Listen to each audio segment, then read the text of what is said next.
আজকের ভিডিওটা সব মায়েদের জন্য। সব মায়েদেরকে আমি একটা কথা বলতে চাই।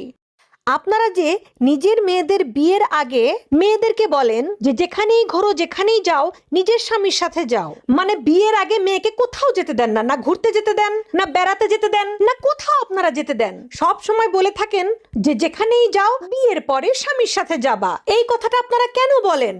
আর এমন ভাবে বলেন যেন আপনি নিজে বিয়ের পর সারা বিশ্ব ঘুরে বেরিয়েছেন। প্রত্যেক বছর থাইল্যান্ড, লন্ডন, আমেরিকা, সুইজারল্যান্ড এগুলো যেন মনে হয় আপনি ঘুরে বেড়াচ্ছেন প্রতি বছর বছর। যেখানে বিয়ের পর আপনি নিজে ওই সবজির দোকান আর মুদিখানার দোকান ছাড়া নিজে কোথাও ঘুরতে যান নাই, সেখানে আপনি নিজের মেয়েকে কিভাবে স্বপ্ন দেখান যে যেখানেই যাও তোমরা বিয়ের পরে যাও, স্বামীরা ঘুরিয়ে নিয়ে আসবে। আপনার মেয়ের বাবা আপনাকে কয়টা দেশ ঘুরিয়েছে, কোন কোন জায়গায় ঘুরিয়েছে একটু বলেন তো দেখি। যে আপনার মেয়েকে তার জামাই মানে পরের ছেলে দুনিয়া ঘুরাবে,